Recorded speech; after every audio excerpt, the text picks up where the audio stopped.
ఆ ఆర్బీకే పరిధిలోనే వెంటనే పంటలు కొనుగోలు చేసేవాడు, కాంపిటీషన్ క్రియేట్ చేసేవాడు. ఆ కాంపిటీషన్ క్రియేట్ చేయడం వల్ల రేట్లు పెరిగేటివి. వ్యవస్థను పూర్తిగా నాశనం చేశాడు చంద్రబాబు నాయుడు గారు. మా హయాంలో దాదాపుగా 5 సంవత్సరాలలో ఈ మాదిరిగా ఇంటర్వెన్షన్ వల్ల 7,800 కోట్లు మేము 5 ఏళ్లలో ఖర్చు పెట్టి రైతులను తోడుగా నిలబడ్డాం, గిట్టుబాటు ధరలు ఇప్పించే విషయంగా.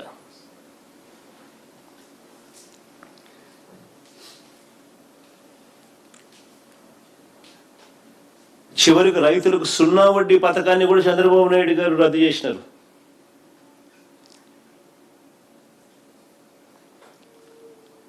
ఇంకా దారుణం ఏంటంటే రైతులకు పెట్టుబడి సహాయం కింద ఎన్నికలప్పుడు అన్న మాట పిఎం కిసాన్ కాక అన్నదాత సుఖీభవ అంటూ పేరు మార్చి ప్రతి సంవత్సరం 20,000 ఇస్తానని, ఈ 3 ఏళ్లకు 60,000 ఇవ్వాలా, ఇచ్చింది కేవలం 19,000, 41,000 ఎగ్గొట్టాడు.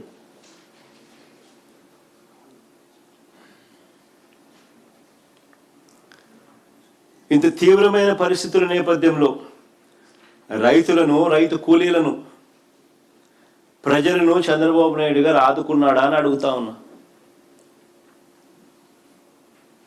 అసలు ఆదుకునే ప్లాన్ ఏదైనా ఉందా చంద్రబాబుకు అని అడుగుతా ఉన్నా, క్వశ్చన్ చేస్తా ఉన్నా.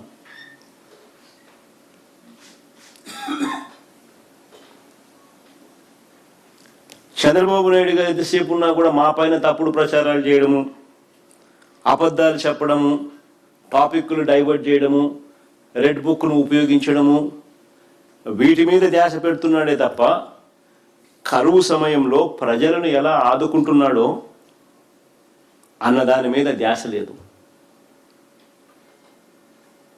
అన్న వాటి మీద కనీసం ఒక మాట చెప్పడం లేదు. చేసింది అంతకన్నా లేదు.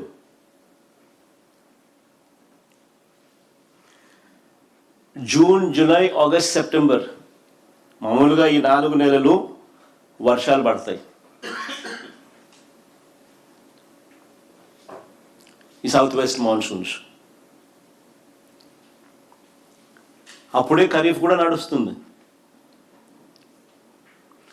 అలాంటప్పుడు జూన్ అయిపోయింది, జూలై అయిపోయింది. జూను జూలైలోనే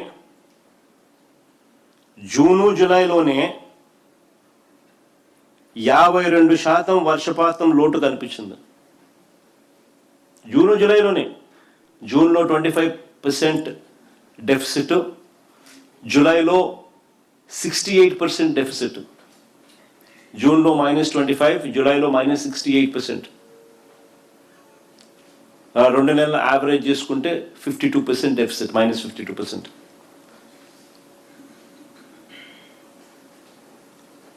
మరి నేను అడుగుతా ఉన్నా, జూను జూలైలోనే, జూలై ముగిసేలోగానే నీకు 52% డెఫిసిట్ కనిపిస్తా ఉన్నప్పుడు మీ కంటింజెన్సీ ప్లాన్ ఎందుకు కిక్-ఇన్ కాలేదు అని అడుగుతున్నా.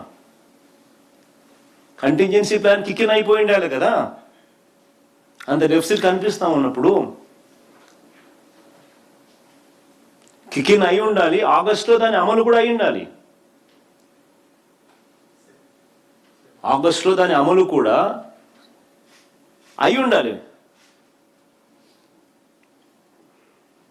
కనీసం అప్పుడైనా రైతులకు ఏదైనా నువ్వు ఆల్టర్నేట్ విత్తనాలు గన ఇచ్చి ఉంటే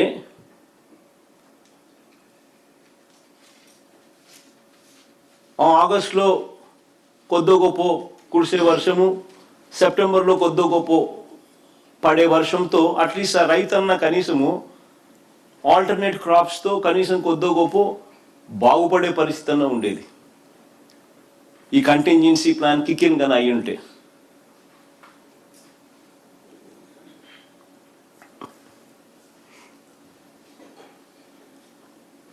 నేను అడుగుతా ఉన్నా, ఎంతమందికి మీరు ఉచిత విత్తనాలు ఇచ్చినారని అడుగుతా ఉన్నా.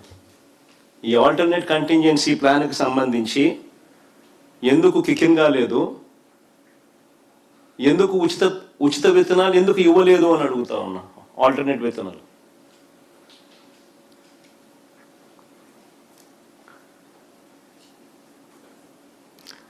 అలసందలు, ఉలవలు, నువ్వులు, మినుములు, పెసులు, జొన్నలు, సజ్జలు, ఇటువంటి అన్ని ఆల్టర్నేటివ్ విత్తనాలు ఎందుకు ఇవ్వలేదు?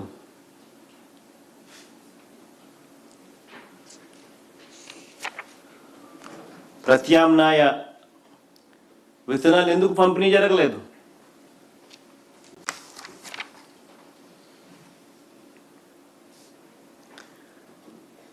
ఇప్పటికే పంటలు వేసుకొని దెబ్బతిన్న వారికి ఏం సహాయం చేశారు? ఇప్పటికే పంటలు వేసుకొని నష్టపోయిన రైతులకు ఏం సహాయం చేసినారు? వర్షపాతం జూలై చివరి నాటికి -52% లోటు ఉంటే, అలాంటి పరిస్థితుల్లో డ్రౌట్ మానిటరింగ్ సెంటర్స్